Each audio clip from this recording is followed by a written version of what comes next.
Cuando nosotros recorremos una ciudad, normalmente vamos buscando espacios urbanos o abiertos. Es lo que nos sucede cuando recorremos una ciudad buscando una zona abierta como es un parque. Es un lugar de encuentro, de vida, de pseudonaturaleza en la ciudad. El parque es mucho para muchas personas que no pueden salir habitualmente de la ciudad. Pero hoy eso es extraño porque los fines de semana todo el mundo coge el coche y sale rápido y veloz a la sierra, a la montaña, al llano. Pero el parque sigue siendo un lugar muy especial. Hoy nos centramos en el Parque Brühl. Hablamos del Parque Brühl de Zaragoza. Y hablamos del Parque Brühl de Zaragoza porque es un buen ejemplo para hablar de cómo un espacio se puede llegar a recrear, a transformar a lo largo del tiempo. El Parque Brühl, como todos los parques, es tener vida al aire libre. Es tener y compartir con otros muchos lo que a uno le gustaría disfrutar de esa paz y tranquilidad, de ese sol, de ese frescor o de ese calorcito cuando llega la primavera. El Parque Brühl está situado en el casco viejo de la ciudad de Zaragoza. Tiene bastante superficie, tiene 33.000 metros cuadrados y casi de ellos, casi 28.000 son de césped. Y eso que en Zaragoza tener césped es complicado porque la naturaleza, la ausencia de agua, lo hacen difícil. Dispone de zonas de esparcimiento, como son los actuales pequeños lugares donde los niños pueden jugar o incluso se puede jugar a fútbito y a baloncesto. Sí, el Parque Brühl de Zaragoza es uno de los pocos lugares que tiene canchas deportivas dentro de él. Porque recuerda que el Parque Brühl en el año 1924 llegó a albergar uno de los dos equipos de fútbol que tenía Zaragoza y que jugaban ahí, y incluso su orografía actual recuerda la situación de la cancha y de las gradas. Pero vamos a hacer un poco de historia de este Parque Brühl. En este emplazamiento se ubicó el convento de los franciscanos en el siglo XII, que pasaron a la Plaza de España tras vender todas sus propiedades. Después lo ocuparon los agustinos observantes y explotaron la parcela que fuera de la muralla de Zaragoza se encontraba junto al convento y era de su propiedad. Esta es la zona del Parque Brühl. Así, hasta llegar la desamortización al siglo XIX, que se llevó por delante conventos y sus tierras. Lo compró Juan Brühl a una segunda mano propietaria en 1842 y lo convirtió en una parcela con vivienda y con un mini jardín botánico que desde luego fue el asombro del momento. Llegó a tener incluso jardineros franceses. Si estás interesado en más detalles, Paco Pellicer, profesor de la Universidad de Zaragoza, lo explica con detalle en una entrevista que está en YouTube en el canal 15TV de Radio Ebro de la ciudad de Zaragoza. Es pues el Parque Brühl una esencia misma de lo que ha sido el devenir de la historia. Religiosos, desamortización y, en 1959, la modernización de España llevó a conseguir de esta zona un parque moderno. Tras haberse elaborado 3 años antes un proyecto de parque público, el Ayuntamiento de Zaragoza expropió a José María Montserrat Pano los terrenos que estaban situados junto al río Huerva. Porque el Parque Brühl es un parque muy especial porque tiene un río es el río Huerva. Es pequeñito, pero cuando llueve hay que andar con cuidado porque la avenida es importante. Recorre la calle Asalto y estos terrenos, en origen, habían pertenecido al convento de agustinos observantes, como ya dijimos, y con la desamortización todo cambió. Sí, porque con la desamortización de Mendizábal de 1835, los terrenos fueron puestos en venta y adquiridos por el matrimonio formado por don Zacarías Íñigo y doña María Saldaña. Estos, a su vez, poco después lo vendieron a don Juan Faustino Brühl Ollarburu, que fue, con el recorrer del tiempo, incluso ministro de Hacienda de la España de entonces. Vemos pues cómo el parque comenzó su andadura con un elemento importante de la historia de España, la desamortización de Mendizábal, y cómo algunos, utilizando su poder político, compraron y vendieron y seguramente algún beneficio obtendrían. Tras ser expropiados los terrenos, el ayuntamiento de Luis Gómez Laguna emprendió las obras para convertirlo en un parque que llevara el nombre de su primer ilustre propietario, que como vemos no fue el primero, sino el segundo. Pero ilustre porque desde luego convirtió en ese pequeño espacio un auténtico vergel, un pequeño jardín botánico al uso de la época. Se inauguró el 17 de julio de 1965 este parque nuevo y moderno, y en 1984, con el primer gobierno local democrático y siendo concejal de Medio Ambiente Mariano Verges Andrés, leemos textualmente lo que está publicado en la página del ayuntamiento, se reformó y tanto la vegetación como el mobiliario urbano dieron un aspecto diferente. Así pues, el Parque Brühl empezó su andadura remozado y dando vida a un entorno que no la tenía. Más adelante se llegó a construir el Centro de Historia de la ciudad o de historias de la ciudad de Zaragoza, un lugar especial porque es un museo moderno, un museo actual y un museo que deja de ser museo porque lo que pretende es dar vida a aquellos que se acercan y contar historias actuales. Dentro del Parque Brühl tenemos un monumento. En el Ayuntamiento de Zaragoza se citan dos monumentos, pero que en realidad es uno solo. Es un monumento que utilizan las piedras del antiguo molino que allí hubo. Debemos pensar que dos monumentos eran más significativos que hablar de uno solo. En la página de Sapos y Princesas de El Mundo nos citan el resto del molino de Juan Martín Goicoechea, que fue un empresario navarro que vivía en Zaragoza, el cual mandó construir un molino de aceite al maestro de obras Agustín Sanz y al cantero Antonio Ribes. El molino, en 1785, estaba formado por 6 prensas, 4 para oliva y 2 para orujo y 3 bodegas. Fue importante, muy importante este molino, ya que durante los sitios de Zaragoza de 1808 a 1809, por parte del ejército francés, la ciudad sufrió un aislamiento tal que el molino era la única fuente de abastecimiento para el aceite y otras viandas. En cierta manera, el ayuntamiento nos cita entre los elementos que se colocaron en las reformas de 1984 del Parque Brühl, destaca esta estructura formada por 13 grandes bloques de piedras dispuestos de manera simétrica y en varias alturas. Esta sirve tanto como lugar de esparcimiento infantil como lugar de asiento y reposo.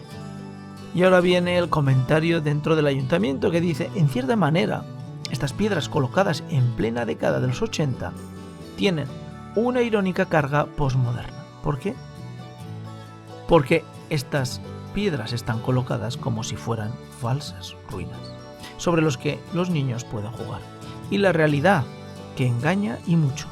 La estructura primera de estas piedras recordaban al molino. La situación de las piedras actualmente despistan y mucho que es una parte de la muralla romana de Zaragoza, que no lo es. No es así, son piedras reutilizadas del antiguo molino que había en este solar, pero a aquel que visita el parque y no lo sabe, le puede surgir duda e incluso la disyuntiva de si será adecuado sentarse o dejar a los niños jugar en unas piedras de tanta antigüedad. Las ironías a veces no funcionan porque si no comprendemos que no son piedras romanas, cuando lleguemos a ver a César Augusto en la muralla real de Zaragoza, los niños probablemente jugarán. Decíamos antes que el Parque Brühl está junto a un lugar muy especial y es el Centro de Historia de Zaragoza.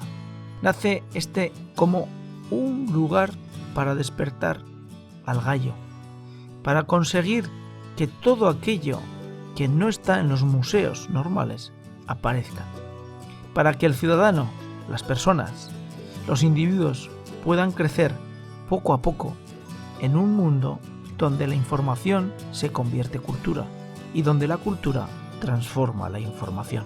La apertura del Centro de Historia y su posterior redefinición no han tenido una respuesta mayoritaria, nos citan las actas del Coloquio de Arte Aragonés, la ciudad de Zaragoza, de 1908 a 2008, que es un documento interesante para conocer características de la ciudad de Zaragoza en su arte. Se refiere a la instalación de artistas o de galerías de arte en sus proximidades. De hecho, nuestra impresión es que incluso los habitantes del barrio lo han acogido de forma más bien indiferente.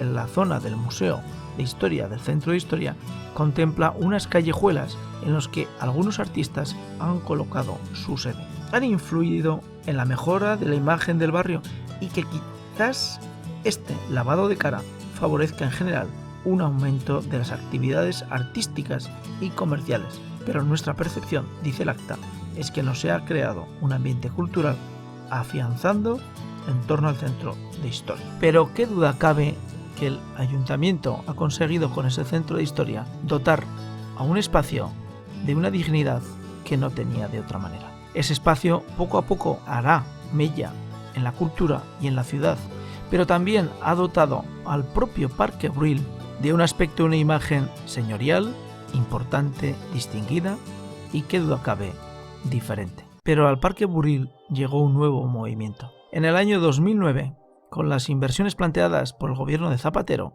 se invirtió casi 1 millón de euros, tal como podemos leer en lo publicado por Heraldo de Aragón el 29 de junio de 2009. La obra consistía en una remodelación fundamentalmente de lo que eran los accesos y los pasos, haciendo que los pasos estuvieran hormigonados, ampliados y rodeando toda la masa de árboles. Tenemos una explicación en detalle del propio estudio de arquitectura que lo realizó y lo ejecutó.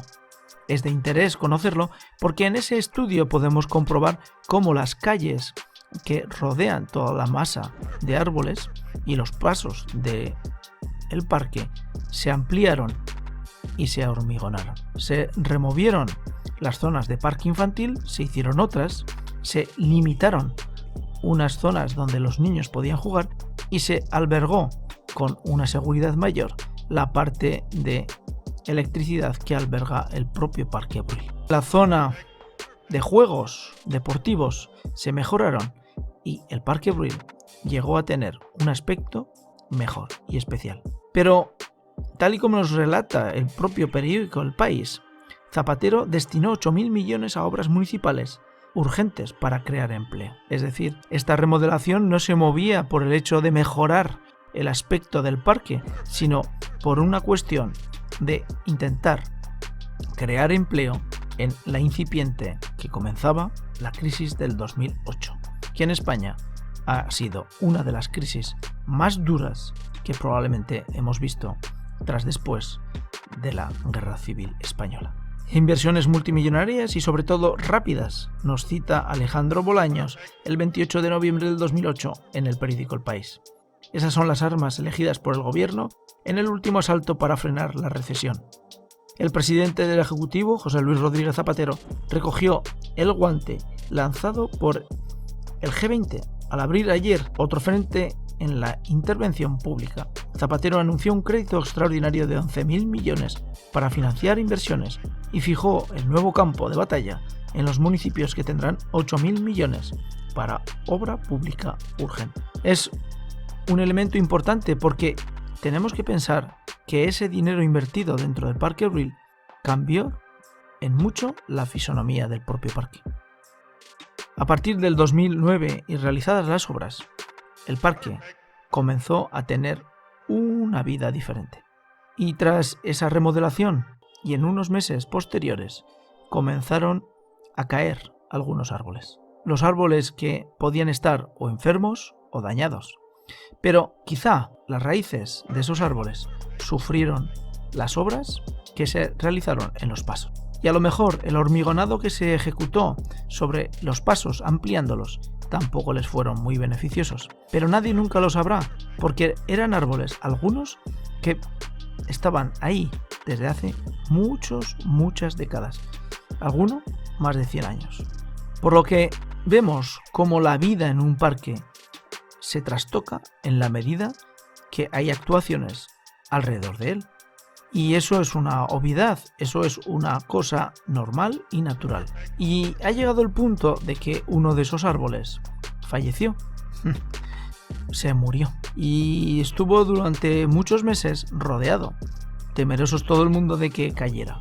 Al final se optó por eliminar el peligro de la caída y ha sido convertido en una escultura donde aparecen unos animales que reflejan la vida natural en madera. Diríamos petrificados, pero no, están en madera. Se ha convertido una estatua al recuerdo de un árbol que se fue tras las obras que se ejecutaron en el 2009.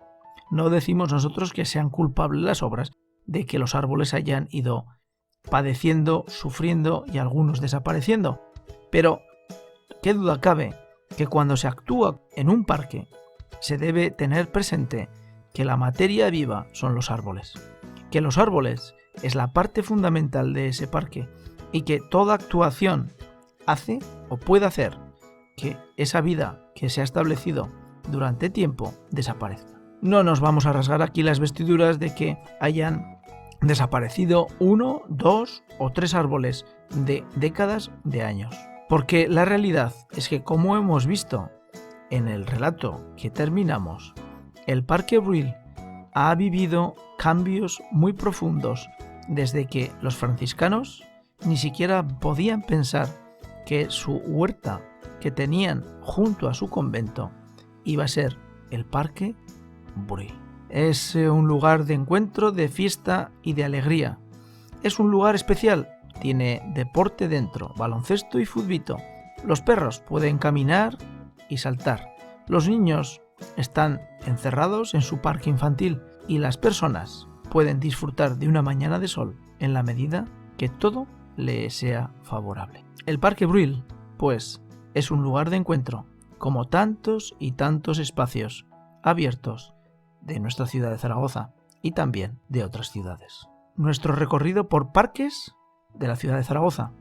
Gracias por el tiempo dedicado, gracias por escuchar y ver estas imágenes sobre el Parque Brühl, que seguro les serán agradables y de buen recuerdo.